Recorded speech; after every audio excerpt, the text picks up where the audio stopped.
Assalamualaikum dan salam Sarawak Maju Makmur. Anda bersama saya Lia Amira Anorigos. Berita utama, Sarawak meraih pendapatan sebanyak 13.1 bilion ringgit tahun ini mengatasi jangkaan 12.79 bilion ringgit yang diumumkan Premier Sarawak Datuk Patinggi Tan Sri Dr. Abang Abdul Rahman Zohari Tun Datuk Abang Openg semasa pembentangan Belanjawan Negeri 2024 pada November lalu. Menurut Datuk Patinggi Abang Zohari, hasil sebenar pendapatan Sarawak sehingga Disember 2023 adalah 13.1 bilion ringgit. I quoted the figure as 12.7 billion as of November, so that one was our estimate.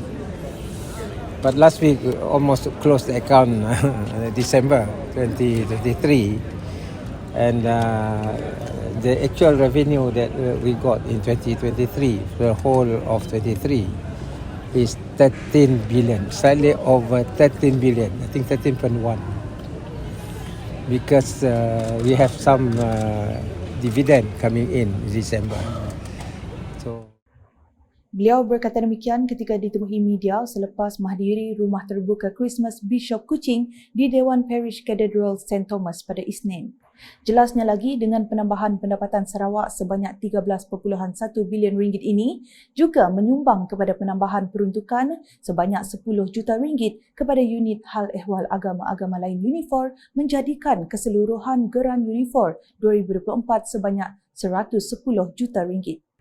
Terdahulu ketika berucap, beliau berkata kerajaan Sarawak menjelang tahun selepas 2023 sehingga 2026 berharap akan menyiapkan bekalan infrastruktur asas tulen termasuk bekalan kuasa dan air. this is because we plan our economic development thoroughly, and once we have stability, the leaders can focus on what to do to people, urban as well as rural. As you know, we are in the midst of placing our basic infrastructure. That is the road connectivity, bridges, water supply, and power, which is really needed by people in rural areas.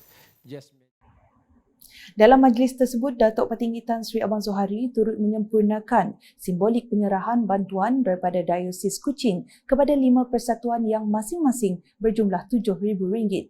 Antara persatuan tersebut ialah Persatuan Autistik Kuching, Sarawak Women for Women Society, Sarawak Society for the Blind, the Society for Kuching Urban Poor dan Society for Cancer Advocacy and Awareness Kuching.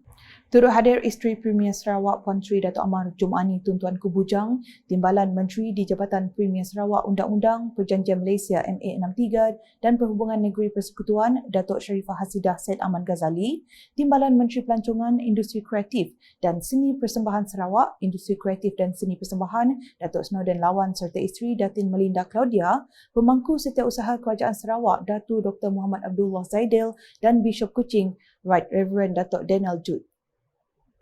Berita seterusnya, Kerajaan Sarawak telah berusaha untuk menubuhkan sekolah antarabangsa Sarawak sendiri sejak 2017 lagi dan bukannya menerima cadangan daripada pihak tertentu.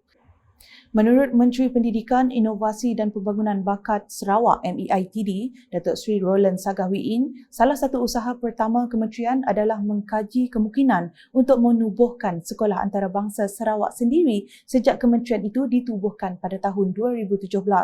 Jelasnya, sesiapa yang pernah berkecimpung dalam perniagaan pendidikan pasti tahu bahawa menubuhkan sekolah bukanlah mudah dan cepat, tetapi ia memerlukan kajian yang teliti tentang implikasi sosioekonomi. Katanya lagi, kementerian terpaksa melibatkan diri dan berbincang dengan semua pihak berkepentingan, NGO, pelbagai pendidik dan Jabatan Pendidikan Negeri bagi memastikan cadangan sekolah antarabangsa dapat dilaksana dengan berkesan dan cekap. Mengulas dalam satu kenyataan media pada Ahad, beliau menambah 5 sekolah antarabangsa asal yang dicadang adalah berdasarkan keperluan semasa yang mana kementerian berpendapat bahawa jumlah itu adalah optimum pada masa tersebut.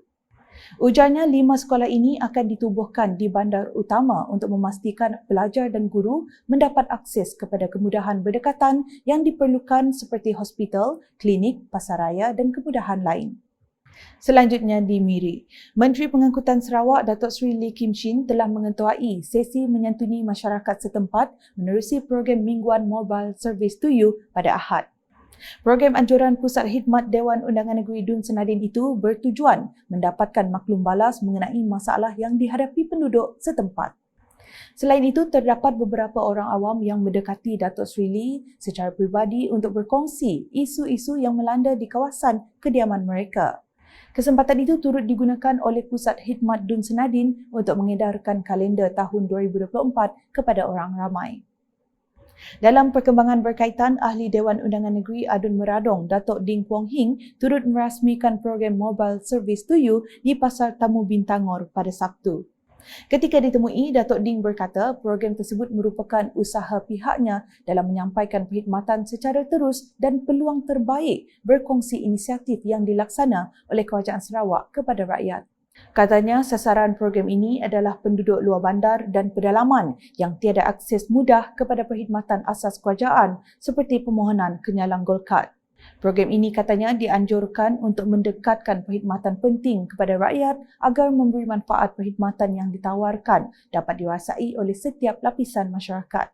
Selain itu, ujarnya ia mampu menjadi satu kaedah yang berkesan kerana perkhidmatan yang disampaikan tidak hanya ditempatkan di satu-satu tempat yang khusus tetapi boleh digerakkan dari satu lokasi ke satu lokasi supaya lebih dekat dengan golongan sasar.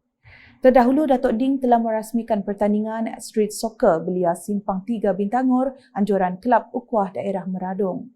Dalam ucapannya, beliau mengucapkan tahniah kepada Kelab Ukhuwah Daerah Meradong kerana berjaya menganjurkan pertandingan yang disertai 12 pasukan dari belia-belia daerah Meradong. Katanya sebagai wakil rakyat gabungan Parti Sarawak GPS, beliau akan terus menyokong penuh program atau aktiviti sukan belia-belia di daerah Meradong. Beralih dengan perkembangan berikut. Timbalan Menteri Pelancongan, Industri Kreatif dan Seni Persembahan Sarawak, Datuk Sebastian Ting Chiu Yu, telah mengadakan lawatan ke Dewan Serbaguna Persatuan Orang Kurang Upaya Fizikal Miri POK-UFM pada Khamis. Beliau telah hadir untuk melihat sendiri kemajuan pembinaan Dewan tersebut yang diletakkan di bawah projek program transformasi luar bandar RTP bernilai RM120,000. Projek RTP ini mengambil masa selama 6 bulan untuk disiapkan dengan projek telah bermula pada 20 Oktober lepas dan dijangka siap pada 19 April 2024. Datuk Sebastian berharap dengan pembinaan Dewan Serbaguna POKU-FM akan menjimatkan kos sewaan kanopi apabila menganjurkan aktiviti-aktiviti pusat di sana. Dalam perkembangan lain, Majlis Tindakan Pengguna Negara MTPN Cawangan Sarawak bersama Yayasan Masyarakat Lestari Malaysia YMLM Sarawak telah menganjurkan program amal sempena Hari Krismas. Program yang diketuai Presiden MTPN Cawangan Sarawak Waisen Ong Tek Ping itu dijalankan dengan memberi sumbangan kepada Pertubuhan Amal Bukan Kerajaan Salvation Army dan Hospital Umum Sarawak pada Sabtu. Sebanyak 68 set barang keperluan harian, alat tulis dan buku termasuk kek batang Christmas khas yang dihasilkan oleh Taka Patisseries disumbang kepada kanak-kanak Salvation Army. Selain itu, sebanyak 131 set hadiah Christmas disumbangkan kepada kanak-kanak di Ward Hospital Umum Sarawak. Sekian edisi malam bersama saya Lia Amira. Berita lebih lanjut boleh didapati di semua platform media sosial UKAS termasuk portal ukas.sarawak.gov.my dan UKAS Channel di YouTube. Sebelum akhiri buletin, saksikan sorotan Rumah Terbuka Christmas Bishop Kuching di Dewan Parish Cathedral St. Thomas di Kuching pada Isnin. #saluran informasi rakyat. Salam UKAS.